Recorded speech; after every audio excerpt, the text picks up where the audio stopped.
Hello and welcome to a new video. This is Precalculus with Math UC. We're on lesson 14, which is on the law of cosines. Let's check it out. Before we jump into it, actually, let's review a little bit. Let's think about what we did last time in lesson 13. We did the law of sines, and it would be nice, actually, if you had the law of sines in front of you during this lesson as well, because we're going to find that it still is going to help us solve triangles, even though now we're talking about a new law. The two laws are not completely mutually exclusive. They can be, but you'll see what I mean.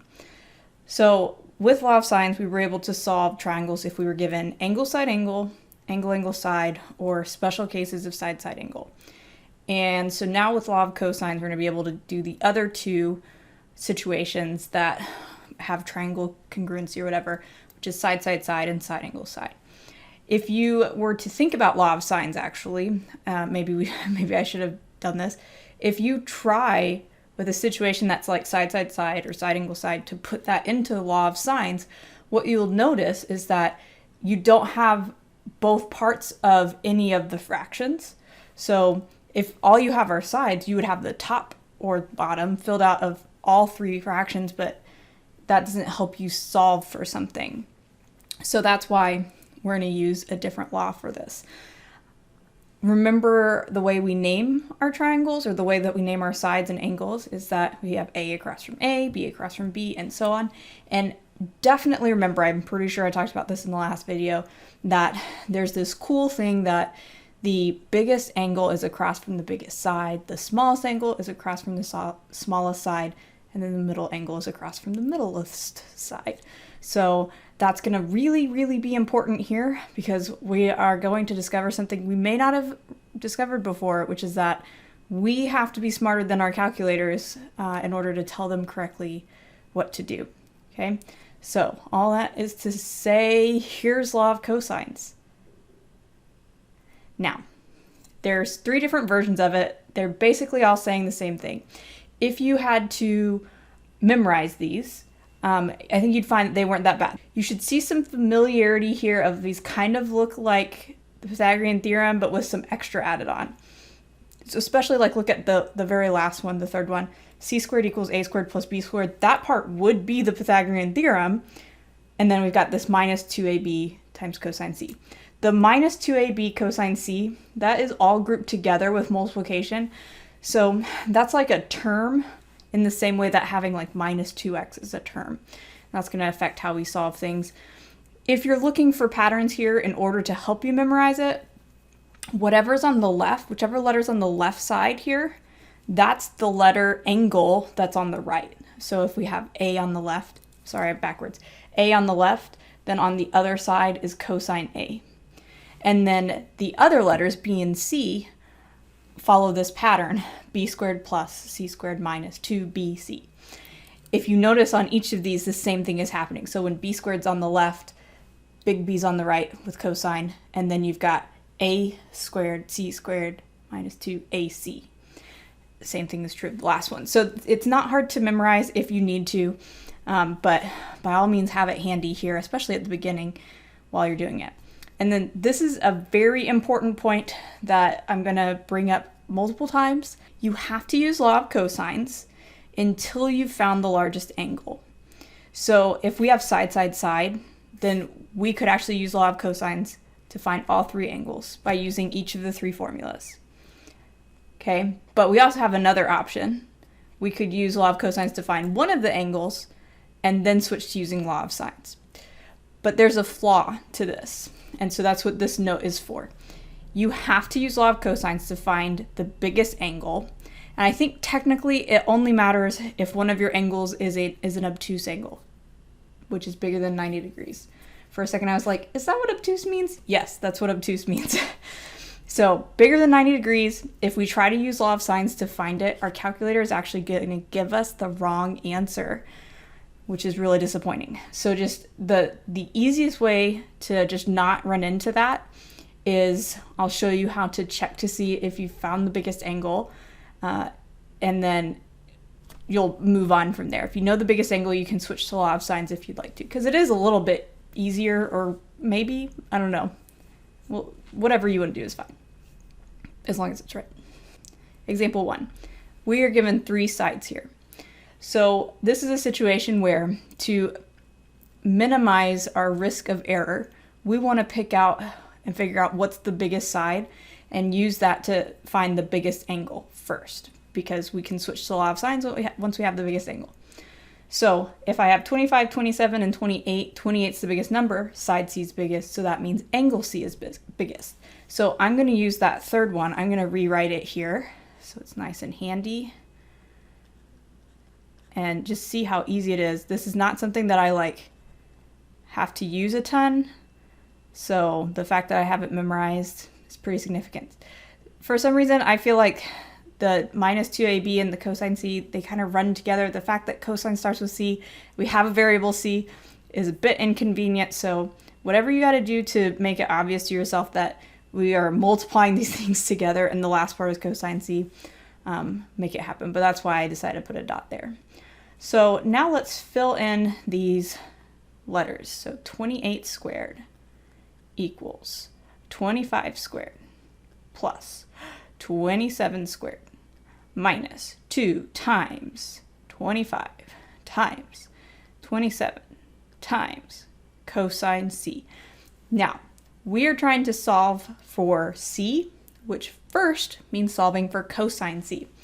There's this thing that you might want to do that is incorrect, which is somehow try to move the 25 and the 27 away from cosine C, or maybe you're thinking, well, can't I just move cosine C away and get it by itself by moving it to the other side? But all of this right here is currently attached in the same way that if it was just negative 2x, those things are attached. There's a certain way that we get that negative 2 to move, right? We divide it over. That's what we're going to do here is we're going to, in a second, not the first step, we're going to have to divide those things over. Before we do that, though, I'm going to, and there's actually more than one way to solve this. That would be correct. But I like subtracting 25 squared and 27 squared over to this other side so that they move over. And I also like making this so that we end up rounding as little as possible. And this isn't necessarily a super great way to write my work, but I think it gets the point across. So first step here is to do 28 squared minus 25 squared minus 27 squared. It gives us negative 570. So we can just put over here negative 570 equals, now we've got negative 2 times 25 times 27. And we could actually go ahead and figure out what that is, or we could just write it down like this. So if we find out what it is, we'd get some number, right? And we'd divide that number over to the other side. So that's what I'm going to do now, is just divide by these 3 things. Make a move over there. And because of how Desmos works, I'm actually going to go and edit this, or try to, because I want to take that answer and divide it by negative 2 times 25 times 27, and I get this decimal, 0.42 repeating. So I'm going to write that here. And really, it's up to you kind of how much you want to write down on this. Remember that the more you write down, the more likely you are to be able to get some feedback on where you went wrong if you go wrong, or you might get partial credit if the teacher can see that you just had a calculator issue. So just keep that in mind. 0.42 repeating is not what C equals, it's cosine C. So remember, to get rid of this cosine, we need to use inverse cosine, which is the second cosine button on your calculator. It's the thing that gives you the cosine negative 1. And so we're going to put our answer on the TI calculator. You can actually do second cosine second answer, which is the negative button down at the bottom. And then you won't have rounded at all, which is nice. I'm going to try again to just kind of add that in here. Now I do need to come over here to trig functions, which you can't see because I have most of my screen hidden over here. for not really any particular reason. So 65.0 blah, blah, blah, blah, blah. I actually intended this to be something we could round to the nearest whole number.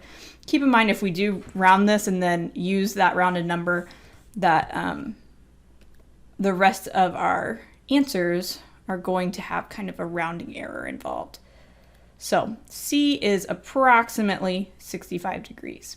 Now, we found the biggest angle because 28 was the biggest side, means that angle C has to be the biggest angle.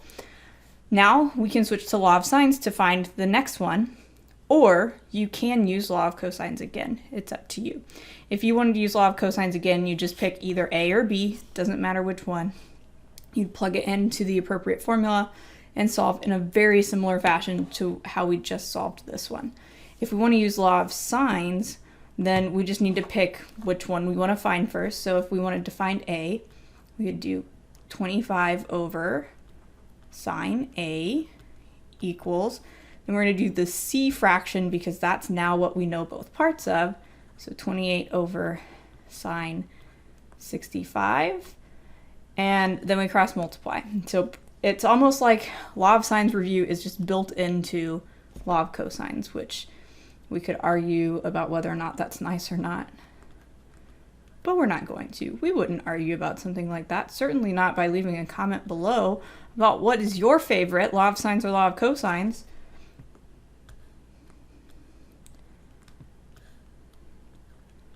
So for this, we just need 25 sine 65 over 28. If I really wanted to big brain this, I would put all of this inside of this sine so I didn't have to round.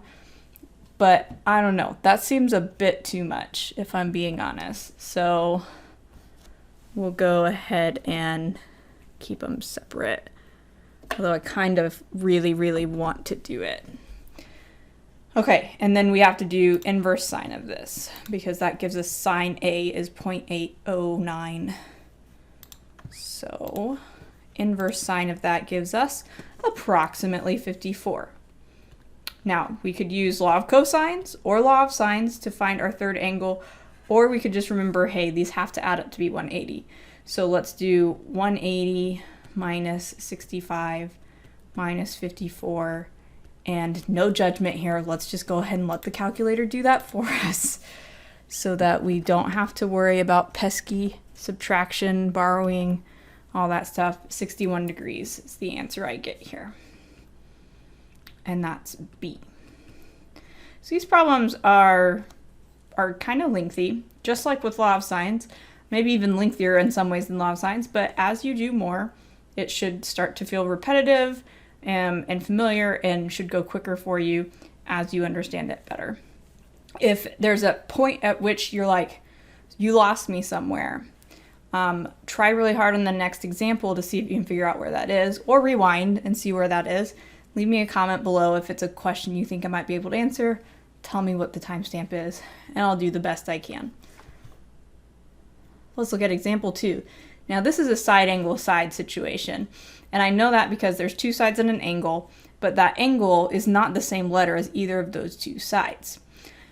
Most likely C is the biggest angle because 89 is real close to 90 degrees. And so I have a hunch that it's the biggest angle, so that our issue with finding the biggest angle is not going to be a big deal here. But what we have to do, because we know angle C, is we actually have to find side C.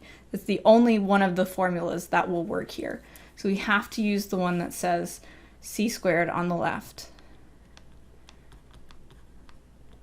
And then that will let us plug all this in. So let's see, we're gonna find C squared. And this is actually what I love about law of cosines is moments like these, like C squared is on the left. We're gonna know everything on the right and just be able to completely put it into our, just put it into our calculator and win, and it's gonna be great. So A is 21, B is 14,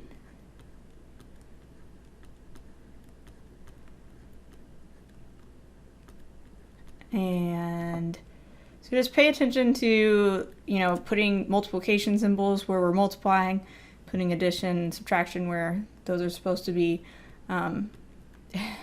This isn't a hard thing to do because you're allowed to use the calculator. Without the calculator, this would be very painful. But it doesn't do you any good to do it on the calculator if you don't make sure to do it right. That would be a sad time.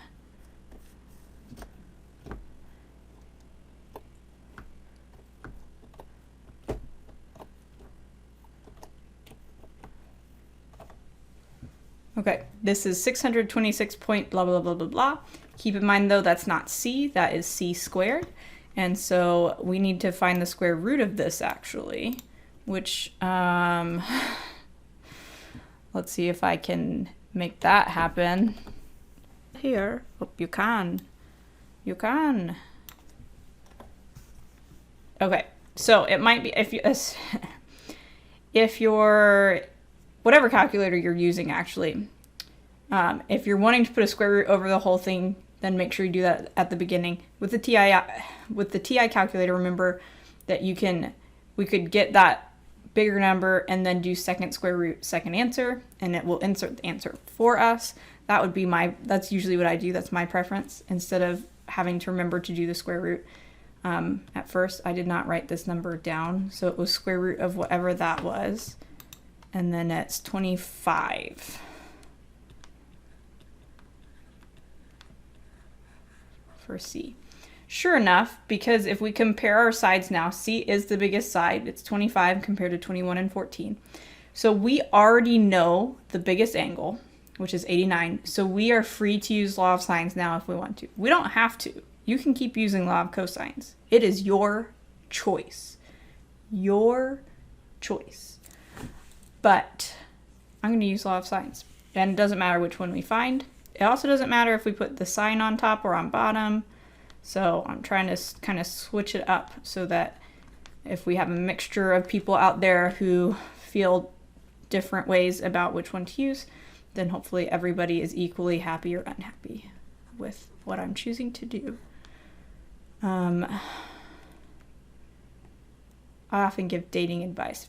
A good question to ask on a first date is, do you prefer law of sines or law of cosines? It really tells you a lot about a person, so that's my tip for you. Let's see, 25 sine A equals 21 sine 89. So I'm going to divide by 25. And I'm going to put all this in the calculator. I could just go ahead and do second sine here from the beginning and not have to worry about it having to put it in later.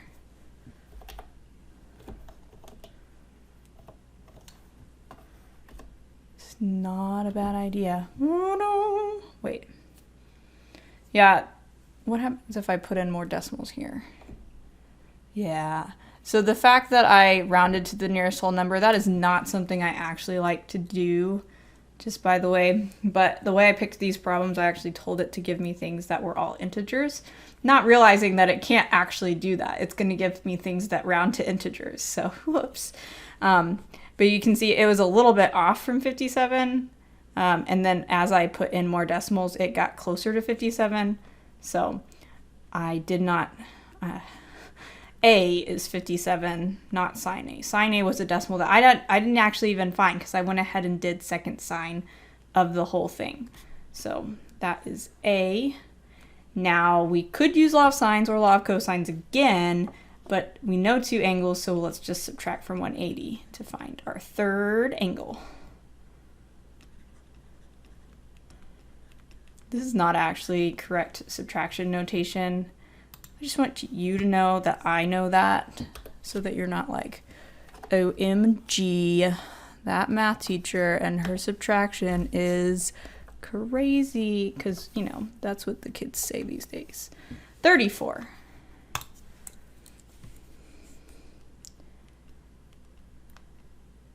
And that's B. Getting a little crazy here. All right. So that, now we've done a side, side, side, and a side angle side. I've got a couple more examples for you.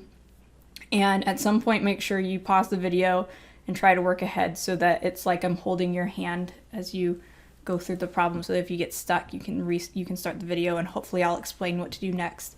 and just like magically answer your questions. So let's give that a try. This is another side angle side. We are going to have to find B because that's the angle we know. And then we'll figure out if we can keep using, or if we should keep using law of cosines or switch to law of sines. So we're going to use the one that has B squared on the left. And I'm just writing this down so that, you know, it's handy. Let's see, B squared equals 18 squared plus 10 squared minus 2 times 18 times 10 times cosine 68. So we can put this all in at the same time, and even better, we can square root both sides. So there is some danger. Okay, the only danger to putting it all in at once is that you're going from having this written on your paper to an answer written on your paper, and if that answer is wrong and really terribly wrong, your teacher can't know exactly what went wrong. They can tell it's probably a calculator issue, but they don't know what that calculator issue is. So there is a benefit, I suppose, to breaking this down a little bit to see what's happening along the way. Also, you could just, you know, be good at typing things into your calculator. It's a skill that you have to kind of work at. So it may not be something, you'd be surprised. It may not be immediately something you're good at.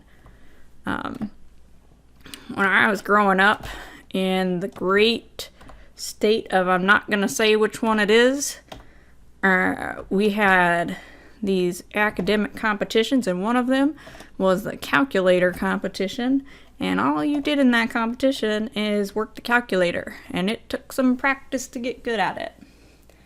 I hope you enjoyed that story while I typed this in. So the answer to this is 17 for B. Whoops.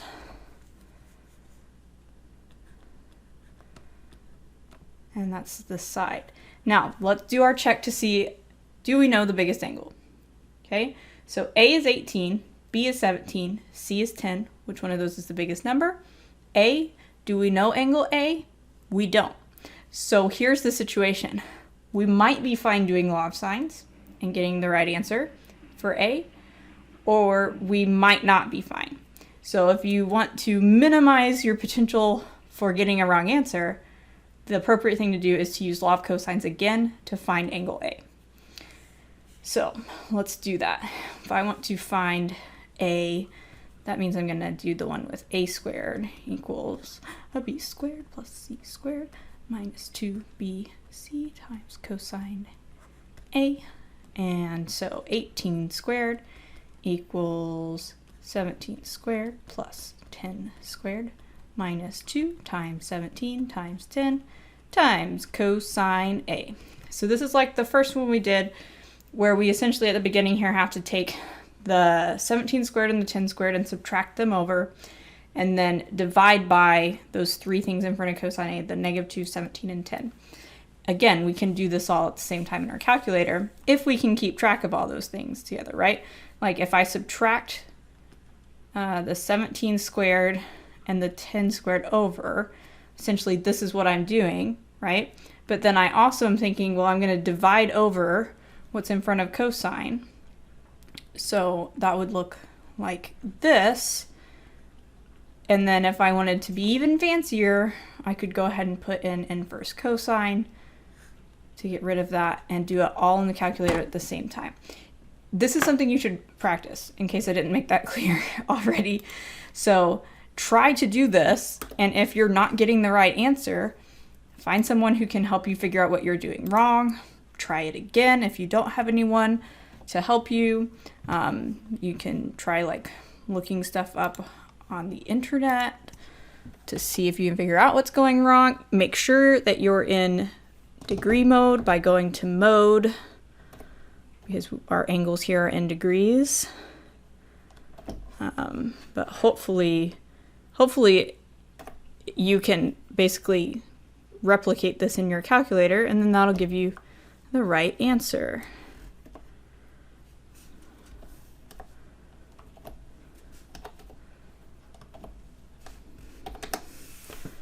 Looks like this would round up to 79.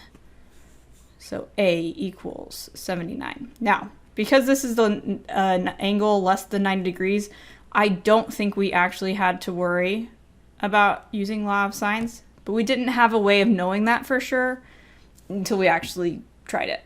So I'm basing that off of, I'm pretty sure the issue happens whenever you're trying to do sine of an angle that is greater than 90 degrees. So sine of 115, sorry, inverse sine. If you do sine of 115, it'll give you an answer. This is actually a really good idea to show you.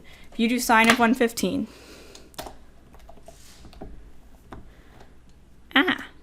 you get that answer. But if I do inverse sine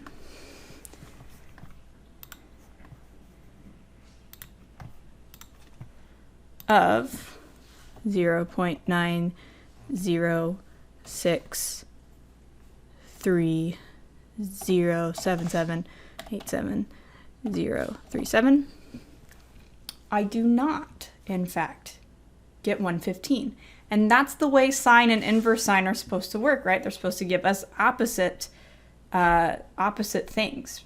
So what's happening here is that inverse sine is a function, and so it can only give us one answer, and it's giving us the wrong answer. I don't know how to explain it necessarily in a quick way. I've probably already taken more time explaining it than you want to know.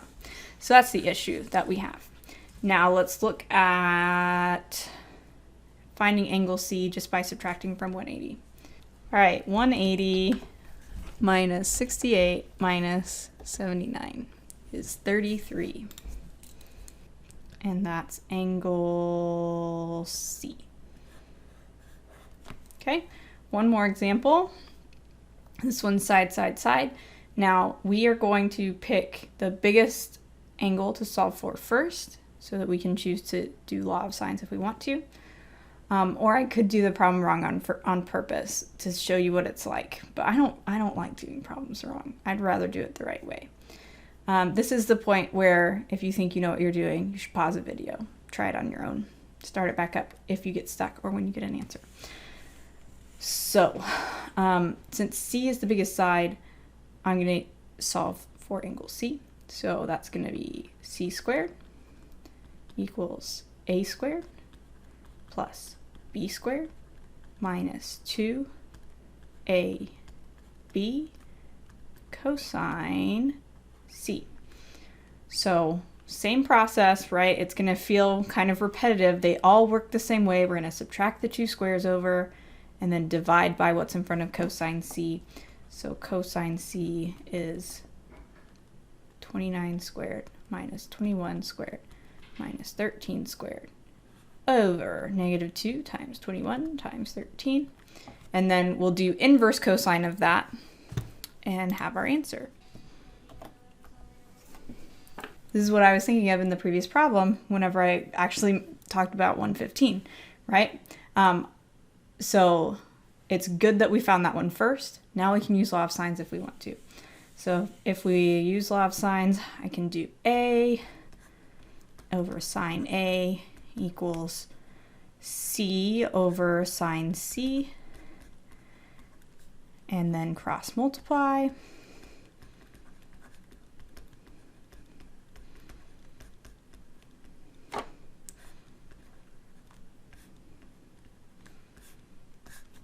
Sine A equals, or actually I guess I'll do inverse sine of both sides. So inverse sine this and get A equals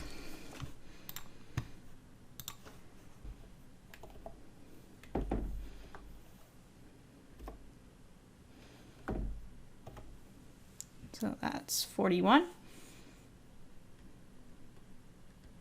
degrees. And then we take A and C and subtract them from 180.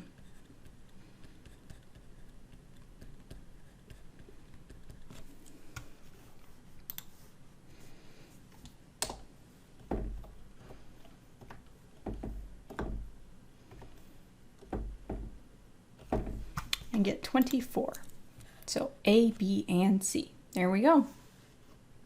Thanks so much for watching. If you're not already subscribed, I would love for you to subscribe. I would also love if you would like the video. I'd love it if you loved it, but that's not an option, at least not yet. So feel free to give me a like, leave me a comment if you want to, and I will see you in the next video. Bye.